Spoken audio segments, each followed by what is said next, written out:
guys, listen, we are on our What You Say Hum podcast.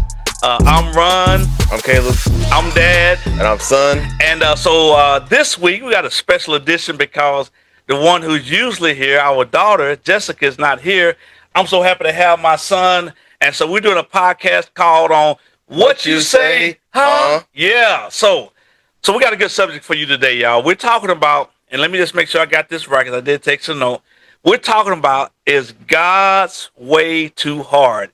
Before we get into this, make sure you like, share, subscribe, get this to, this is a special men's edition. Yeah, special men's edition. So get this into the men's so they can hear this, because we know there's a lot of men out there, a lot of men who are out there who are struggling. And so we're talking today about, is God's way too hard? And so, Caleb, I'm going to start off with you with that question. As a young man, you are 28 years old, single. So let's just start off with that question. Is God's way too hard as far as... Now, and remember, I'm coming from a biblical perspective. He's coming from a worldview perspective. So that's the question. Yeah. God's way, it can get hard. Okay, that's good. It can get hard. Yeah. Man, I was telling my teens the other day, I said, as far as the walk with the Lord, yeah, it's almost really like 70-30. It's like 70% good. Okay. They got 30% that's bad, but then or tough. Yeah. And the 30% that's tough makes it feel like it's 100%. 100% tough. So listen, that's a great point he just made. Like the 7% is good, and then the 30% is tough, but the 30% feels more heavier than the 70%. So can you go into and tell us about like what does the 7% look like to you? To me, it looks like where you've been patient for a long time. Yeah. You're making sure you're taking care of your business. Yeah. And you're praying for God to bless you. And then it's like you keep doing it and it's like nothing's happening. Okay. So 76 is when you've been faithful, and we got a fly in here, y'all. So you've been faithful. So what does a 30% look like when it comes to that? The 30% looks like you're doing all that. Yeah. And then you want God to bless you with maybe a spouse or something like that. Yeah. And then and especially when you're living holy. Right. And then you see your friends, they can do whatever they want. They can get whatever they want. Yeah. Yeah. And then it's like it's not happening for you. So once again, basically what you're describing is like the 70% when you're doing it God's way. And God's way is living by faith and not by sight. The things are happening, the career, the job, the money, the things that, and it feels like time is flying by. Yeah. But the 30%, it feels like everything slows down. Oh, that's good. That's good because basically what happened, basically what it is, and the thing that we have to understand, y'all, about the 30% is this, is the 30% is what God is processing. Listen, men, women, singles, God is processing you, getting you ready for the blessings that's coming from you doing it God's way. And so I'm going to combine a question. So you mentioned like in that 30%, you see your friends, they are especially when it comes to singlehood. You see your friends, they're not doing it God's way. Seem like they're prospering. They're getting their spouse and stuff like that. Yeah. So what would you say, Caleb, as far as when it comes to your singlehood? Because I have a biblical perspective I want to share on that. So what would you say when it comes to your singlehood? Why that 30% is so hard? I say emotional part. Okay. Where you want to be with somebody. Yeah.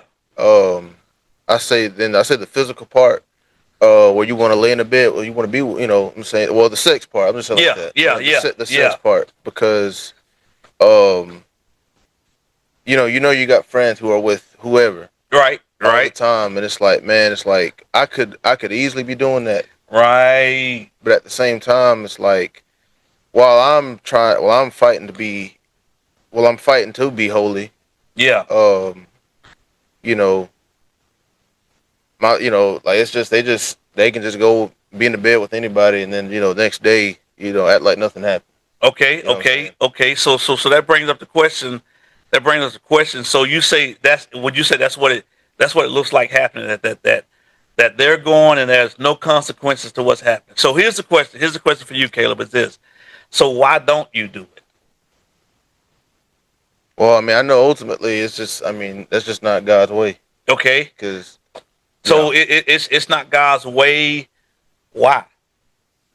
um, well, for the spiritual part, Okay. the like, and I'll go back to the emotional part Yeah. and the physical part. And I say, like, spiritual, the soul ties, emotional, just that emotional attachment, man. And then the physical part, could result in babies, Okay. STDs and stuff like that. Right. You know. Right. Right. Right. So so in other words, and you've heard me preach this many times. Nobody gets away with anything. Mhm. Even though it looks like they're getting away with it, Mhm. are they getting away with it? No. They're not. So, and that's why I wanted to bring out. Yeah, I want to bring out that Caleb is striving to live it, and he's doing it God's way. But at the same time, he has some challenges and struggles. But I wanted you to see, once again, if it looks like it's working for them, well, Caleb, why don't you just go ahead and do it, right? Yeah. Why don't you? I mean, Caleb, you see him, Yeah. so why don't you just go ahead and do it? And so your reason is that because there are the Consequence. consequences. Because even though it looks like it's working, okay, so that that that brings to the bring to the next question when it comes to um, there's a whole lot of now here's the biblical perspective is this: there's a whole lot of believers out there, Mhm. single believers who are celibate. Mhm. Okay, they're celibate, but they're not single. Mm. And what I mean by that is this: when you're single, you know, biblically by the word of God, it says that Adam didn't even know he was by himself. Mhm. When you're celibate, it just means you're not having sex, right? Yeah.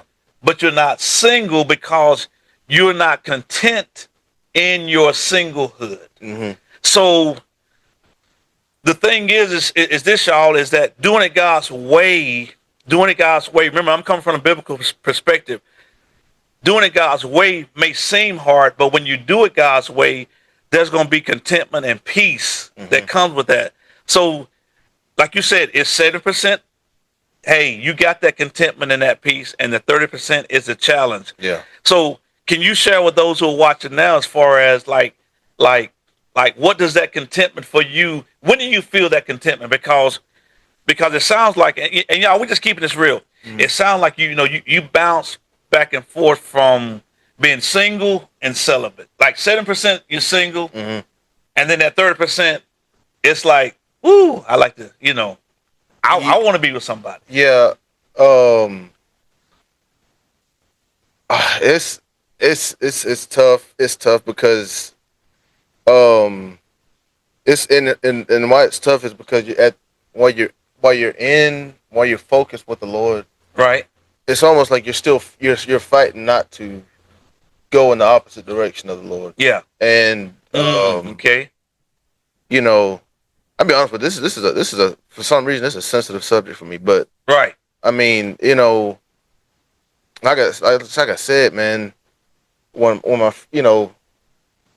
it's just you fight not to compare, Yeah. and you fight to stay, do everything you can, and um, save up your finances and things like that. And it's just, uh, yeah, I just say it's I don't know. It's almost like you're being watched Okay. by the enemy, just trying to, what I'm saying. Right.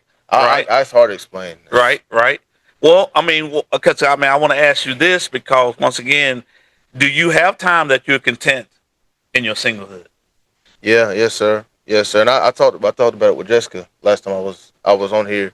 Uh huh. And then you see like that one girl walk in to the church, or you might meet her at some, you know, event where you know she's saved, Right. and then she might not end up being the one. And that's the toughest part of singlehood. Mm. That's type of stuff that'll make you almost want to walk away from the Lord. Okay. You know. Okay. So, once again, y'all, because what we're talking about is God's way too hard. So, what would you say to somebody? Because it sounds like, like I said, it's a sensitive subject, Hmm. and what would you say to somebody that they right there on that line? They're like, I've been celibate, but listen, y'all, celibate and singlehood, being single is two different things. Celibate just means you're abstaining from sex. Singlehood means that you got the contentment on the inside. Okay. Yeah. So what would you say to somebody once again that is they right on the line? Forget this, doing it God's way. But let's hey, I got friends, and and I will say this once again. This is like I said, it seems like they're getting away with it, but they're not getting away with nothing. So what would you say to somebody? How would you encourage somebody that's right there on that line? Um, it could possibly happen the next day. Okay. The breakthrough. The Okay. breakthrough could possibly happen the next day, or the next few hours. Right. We don't know. We don't know how close we are. Mm. And like I say, that's the wondering part where you have to fight off those thoughts of just wondering. You know what I'm Okay. saying? And so that's the part where, I would just tell somebody that, that if you just keep going. And plus, you're not the only one that's Right. going through it. You know what I'm Right. saying? You're not the only one that's going through it. Right. You know. Right. Okay. Okay. So I want you. Not trying to sound all sad, but yeah, Well, yeah. Well, I guess you do kind of sound a little sad and yeah, everything, but yeah, but once again, y'all, we just keeping it real. The struggle is real, but we're trying to get to the point once that and my point that I'm trying to bring out biblically is you see the mistake we make when it comes to consequences. We look more at the bad consequences than we do the good consequences. hmm Now, what I mean by that is this: is the 30% that's like, man, this is hard, this is a struggle, and the only reason I'm doing it, only reason why I'm not falling is because of the bad consequences. hmm But what if we could flip that and say, no, I'm not following this because of the bad consequences. I'm following, and I'm gonna give you an example here. I'm following this because of the good consequences that is going to come from doing it God's way. And I'm gonna give you an example in your own personal life. When your Ultima went down, do you remember us searching, trying to find your new car? hmm You remember that? Yes, sir. Do you remember the frustration Yes, sir. of trying to find that car?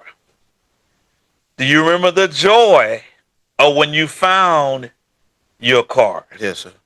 Okay, Caleb. So once again, I'm talking about when you know we focus on the bad consequences, hmm and so the bad consequences become more motivating than the good consequences. And I'm gonna give you an example, and I want you to share that because once again, when the 30% hits, and it's tough and it's hard and the struggle is there, it's like the only thing that's keeping that celibate person from doing what the world is doing is that they don't want the bad consequences. But what if we can flip that? What if we can flip that and say, well, no, I'm not just doing it because of the bad consequences. I'm doing it because of the good consequences that's going to come from doing it God's way. And we have an example about when you got your dream car. So Yes, sir. can you share that experience there? Yeah. I remember the Lord saying, "Cause I got my dream car. I got a Dodge Challenger." And so, um, So go back to when your other car died. oh, okay. Yeah, go back to that. Okay, yeah. So and the journey and that journey. yeah. Okay. So going all the way back to saving money. I was saving up a certain amount, Right. and that was when I did have my Ultima. I had an '04 Ultima, Yeah. and uh, it happened. So the car, I took it to the something happened to it. We Yeah. had to take it to the shop, and the timing change it fell out, Right. and the car completely died. Yeah. And I had thousands saved up, but I was trying to save up a whole lot more, and I was on that path to do it. Yeah. But when the car had died, I had to go and just take what I had saved up, and take it to where find a dealership Right. to get the Challenger. And so when I finally got the Challenger, and it was exactly what I wanted, and uh, what the Lord. I remember. I can't remember how long ago. I mean, how long after Yeah. when I bought the car, Yeah. but I do remember the Lord. It was soon after though. I remember the Lord saying, your wife is gonna be. I think it was gonna be more beautiful than the car, or we're gonna What? be. Now you said because basically what happened was this, I y'all. forgot. Yeah, I that's forgot. fine. That's fine. The journey was this because I remember it. We kept going from this place to this place, this Yeah, place. yeah, yes, We sir. could not find the car that you wanted. You had saved up the money for it. Yeah. We could not find the car, and then once we finally found it, Hmm. people was like, "Man, that's a." I mean, from our family, Hmm. from church members, they was like, "Man, this. I mean, that's an awesome car." Yeah, yeah. We even had family members and church member men. It was like, man, I wish I was young again so I can go get that car. Yeah, yeah. And so I can remember it a little bit better than Caleb. But he came to me and said, you know, after everybody was praising him about the car, Hmm. what you said was the Lord told you the same way people is about this car is the same way they're gonna be about your wife. Yeah, yeah. And so my point here is this is what helps you be single and not celibate if you look at okay because of who God is, Hmm. and when you do it God's way, he is not going to let the world outdo him, Hmm. and he is not going to let doing it the world's way say his way is too hard. Yeah. And so that was my point on that. Yeah. So as a man, okay, because we're gonna switch it up. As a man living by faith, Hmm. as a man living by faith, what is your living by faith, which is living by what the Word of God says, and living by the way we got flies up here, but living by what the Word of God says. What's your greatest challenge with that? Well, first share your challenge, and then don't just share your victory. All right. My faith on living by. I mean, my challenge on living by faith Yeah. is it's okay. It's like I said, you have a consistency of like. I mean, the only way I can really explain it, you're just doing things the best way, the almost the best way that you can when it comes to the Lord, Okay. as far as His instructions. Okay. And it's almost like you do a checkup on what you're praying for, Okay. and it looks like, and here's the thing, like where you forget about and it's not necessarily what you forget about what you pray for, Mm-hmm. but it's like when you just take your focus off what you pray for. You pray for it, you leave it to the Lord, Okay. and you see the progress of what you've been praying for, and then you go check it back again, and then it's not moving. Okay. And then maybe you go back, focus on the Lord for a long time, and you go back and it looks like, what I'm saying, it's not, not moving. Right. And it's like, what is going on? Okay. You know what I'm saying? Okay. So that's the challenge. Now, how about a victory? Victory. I'm gonna use the card example. Yeah. I'm gonna use the card as an example because, like I said, I had the money. It was just Right. trying to figure out what in the world's going on and why was it so hard to find a dealer. Yeah. Because I remember we had found one and we almost went there. We almost went to Marietta. Yeah. And something with the frame was cracked or something. Yeah. Yep. The frame was cracked. And they was about to sell it to us, but the bank called us back and was like, "No, don't." Until something was wrong. Yeah, they was like, "No, don't buy that car." Right. Because Right. the frame is cracked. Right. So I mean, I promise you, we was looking for a long time, and we finally was like, we found it, and then the bank called us, and we was dressed and ready to go, and then went back on the computer, and I think about 2 hours later we found the car that I got right now. Right. It was the same day. It Right. was the same day Right. because we were about to walk into the, we were about to walk to the car, and in our driveway and leave for Marietta, Right. and Right. and then yeah, like I said, the bank called us, but the victory is that a couple hours later we was able to find a place in Gwinnett, Yeah.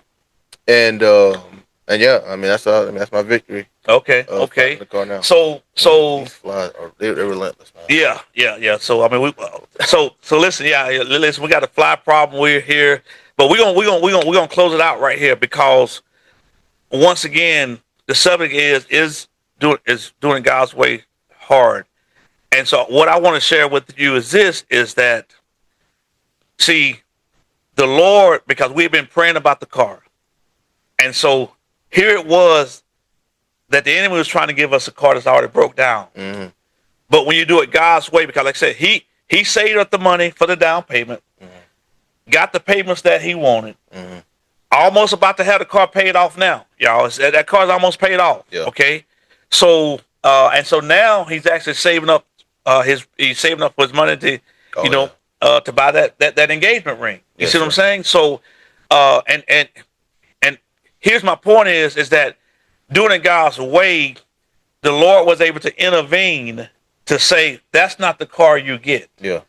And what we have to understand is this: if Caleb would have just ignored that and said, "Well, that's the car I want, that's the car I'm going to get," he would have had a messed up car. Because y'all, here's the thing about doing it God's way. The thing about doing it God's way is this: is God's and Jessica preached it this past Sunday. Mm-hmm. His ways not our ways. His thoughts not our thoughts. I remember saying this 2 Sundays ago that God don't want us to do it His way just because He is like, you got to do it my way, and that's all that matters. No, He wants to do it His way because His way is the only way that works. Yeah. And so what it comes down to, y'all, it comes down to your mentality. Okay, it comes down to your mentality, and it comes down to the last thing, to the last question of this, Caleb, is in your ups and your downs, how are you able to be led by the Holy Spirit? In my ups and my downs, I'm gonna say this, man. I say in my ups, the Lord is like, stay prepared, Okay. and then in my downs, it's like the Lord saying, keep moving. Okay, that's good. That's good. In the ups, stay prepared, Mm-hmm. and in your downs, keep moving. And y'all, this is what we're saying here is God's way may seem hard.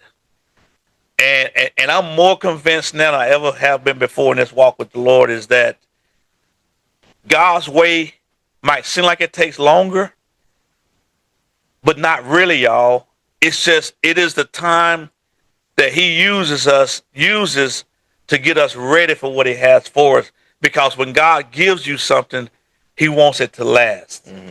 Whereas the world, yeah, they can go out there, they can sleep around, they can like they're having all this fun, but just like a lot of my friends or a lot of folk I grew up with, they've had multiple marriages.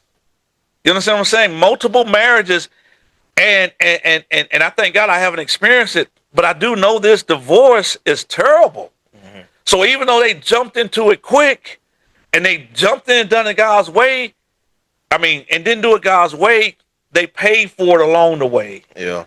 And a lot of folks see, me and your mom, and man, y'all still look young. Why? Because 9 years into the marriage, we found God's way. Mm-hmm. And when you do it God's way, yeah, you're going to look young. You're going to look healthy. You're going to have peace. You're going to have joy. And so any last words before we close this out? Yeah, and when I share my experience, and I especially when I be sounding like I'm sad and stuff, it's really the warfare that I go through, because my thing is this, man, and I this is me personally. I made this decision back in 2019 I was like, I don't care how fine she is, how beautiful she is, man. If she don't love the Lord, bro, I cannot go in that direction. Yeah. And I've never really had really had no girlfriend or anything like that, and that was for that reason, because I just knew it wasn't gonna work. Right. I just knew it wasn't gonna work, man. Right. And Right. I knew I wasn't gonna be in the bed with her. Yeah. And so it's just like, I mean, it just ain't no point for me to be with you. Yeah. And so right now, like I said, what my struggle is doing everything I can to live holy, and it just, well, like I said, I'm not saying ain't nothing happening, but I'm just saying Yeah. it just feels like nothing's happening. Right. Right. Right. You know what I'm right, saying? And right. that's the tough part. So And so, y'all, once again, the thing I love about this podcast is Caleb is coming from the real, okay, and he's coming from his real struggles. At the same time, I hope you can hear how he has been led by the Holy Spirit. And y'all, his wife is gonna be amazing. You know, I don't know how, don't know when, don't know who. I just know that God's ways work, His way work, and that He reward those who do it His way. Hey, that's all we have, y'all, for the podcast today. We want you to tune in next week, same Kingdom time, same Kingdom channel. Make sure you like, share this with some brothers, some sisters who are in the same struggle. But let them know by watching this, they're gonna learn that God's way do work. I'm Ron. I'm Caleb. I'm Dad. And I'm Son. And this is our What You Say, huh? See you next week.